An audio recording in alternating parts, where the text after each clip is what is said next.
And now, from 12 Studios, this is News 12 Now.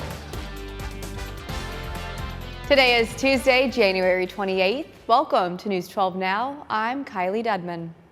Well, parents enrolling children in Oklahoma public schools will now be required to provide proof of their child's U.S. citizenship or legal immigration. The State Board of Education voted unanimously this morning to approve the rule, but it still needs to be approved by the legislature and the governor. State Superintendent Ryan Walters says the rule is needed to help schools gather information about where to place staff and resources. He has also said he would not rule out immigration raids in Oklahoma schools. The rule will not prevent students without legal status from enrolling.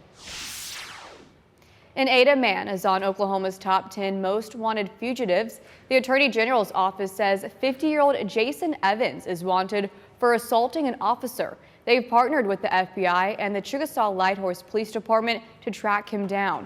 A reward of up to $7,000 is available for information leading to his arrest. They say Evans should be considered armed and dangerous. A Reno man is behind bars this afternoon after he was sentenced to 1,000 years plus in prison for child sex crimes. On Monday, 40-year-old Montana Snyder pled guilty to 81 counts of child sexual abuse, possession of child pornography, and producing child pornography, according to the Lamar County Criminal DA's office. The jury returned life sentences on 2 first-degree felony counts and also assessed a $10,000 fine on each count. Well, a home in Whitewright is deemed a total loss after the house was engulfed in flames early this morning. According to Bell's Fire Chief Matthew Murdoch, all 4 people inside the house got out safely with no injuries reported. Chief Murdoch says the family woke up around 3:30 to smoke and flames in their bedroom. Multiple fire agencies in Grayson County were called out to assist. The fire was deemed under control around 7:30 this morning. From our initial observations, the fire started on the rear of the structure inside of a attic space, went up to the top of the attic and spread across the whole entire house. The State Fire Marshal's office has been requested to take over. Now, this is an ongoing investigation, and we will have more on this tonight at News 12 at 6. Well, happy Tuesday, Texoma. Your day planner is going to be cloudy skies and warmer temperatures. Quite the change from Monday, where we had clear skies and a lot chillier temperatures as well. But the 50s. Upper 50s, in fact, are where we're going to top off later this afternoon. Winds will never get too strong, though they will stay out of the west-southwest throughout the day, and that is ahead of our big rainmaker coming our way. So water vapor and radar showing that area of low pressure off to the west.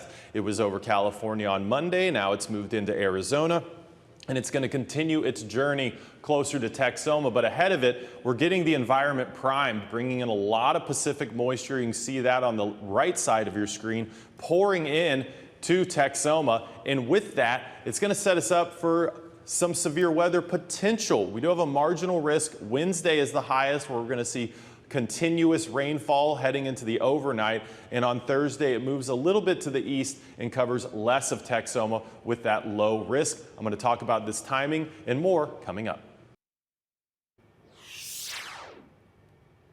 Grayson County deputies made a big bust on Highway 75. Take a look at this. Deputies reportedly seized around 200 pounds of methamphetamine that was packaged for delivery during a traffic stop near Howe. The driver, identified as an undocumented immigrant, tried to run away but was then located and arrested. 2 people were arrested in Ardmore for felony grand larceny and 8 counts of porch piracy. Police say Dustin Jones and Heather Munez stole mail from 8 different people on Saturday. The 2 face up to a year in prison for each count. They also face a fine of up to $500 for each count and will pay restitution if convicted. Exbury Assisted Living Center in Denison closed its doors Monday after an investigation revealed safety violations. On Friday, the Denison Fire Department received a call to assist the state fire marshals in their investigation at Exbury, and they quickly realized that there were serious safety concerns.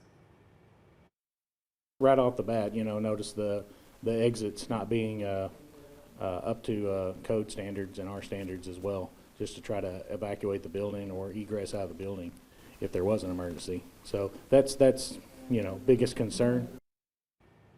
Residents of the facility are being relocated, and Lindsay says that is their top priority. Now it's up to Exbury's owners to decide where the residents will be relocated. An important deadline coming up for Grayson County taxpayers. Property taxes are due this Friday, January 31st. There are numerous ways to pay, including online with a credit card. The drive-thru will be open from 9 a.m. to 4 p.m. The tax office will accept checks only, and checks must be made for the exact amount payable to the Grayson County tax assessor collector. You should also include the tear-off portion of your tax statement. Receipts will be mailed the following week. Taking a look at regional news now, the Department of Homeland Security says more than 7,000 criminal migrants have been arrested in President Donald Trump's first week of office. ICE has conducted raids in cities such as Chicago and Dallas. Fox's Rebecca Castor reports. In New York City, a massive federal operation is underway to get criminal illegal migrants off the streets as part of President Trump's nationwide crackdown. We're tracking down the illegal alien criminals. We're detaining them, and we are throwing them the hell out of our country. We have no apologies, and we're moving forward very fast. Leading the charge Tuesday is newly confirmed Homeland Security Secretary Kristi Noem. She posted this video on X of ICE agents arresting a man who they say is a violent criminal with kidnapping and assault charges. Right now, we're concentrating on public safety threats and national security threats. Anybody in the country illegally, they're on the table, but we're going to go after them in a prioritization that makes sense. The worst first. Meanwhile, at the southern border, illegal crossings have plummeted, with multiple sources telling Fox News Border Patrol recorded less than 600 illegal crossings on Sunday. At the height of the border crisis in 2023, daily crossings were over 5,000. It's the difference between night and day. I don't remember a day, in my 26-year career as a Border Patrol agent that we had that few apprehensions. The ramped up enforcement making life more difficult for the cartels.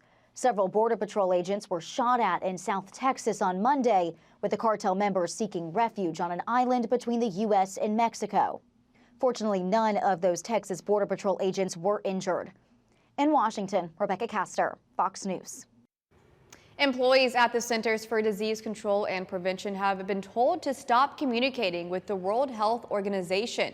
The directive is in accordance with President Trump's January 20th executive order withdrawing the U.S. from the HWO. The U.S. is one of the organization's largest funders. Now, there is concern a lack of international coordination on public health could be dangerous. The White House has put a freeze on federal grants and loans. Now, that's according to an internal memo sent by the White House Budget Office on Monday. The pause potentially impacts trillions of dollars in government spending and halts public programs that affect millions of Americans. It also blocks the insurance of new grants. The memo specifies the pause will not affect Social Security or Medicare benefits. It also won't impact assistance provided directly to individuals. Well, now to the latest in what some see as the new space race. A Chinese-owned AI startup just made a big splash in the industry. The new chatbot Deepseek is raising concerns among American rivals. President Trump called it a wake-up call. So what's so special? CBS's Jared Hill has the latest. This morning, a new Chinese chatbot is sending shockwaves through the world of artificial intelligence. Deepseek became the most downloaded free app in Apple's App Store.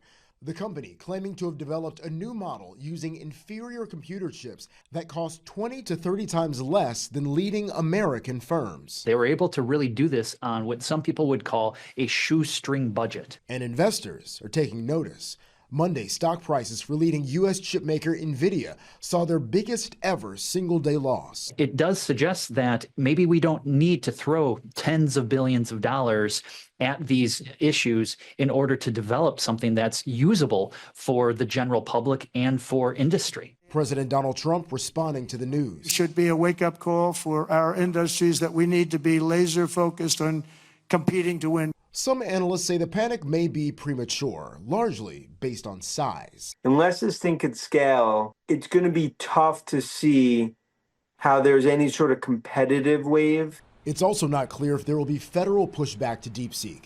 The company, like TikTok, may raise data privacy and national security concerns due to its Chinese ownership. Jared Hill, CBS News.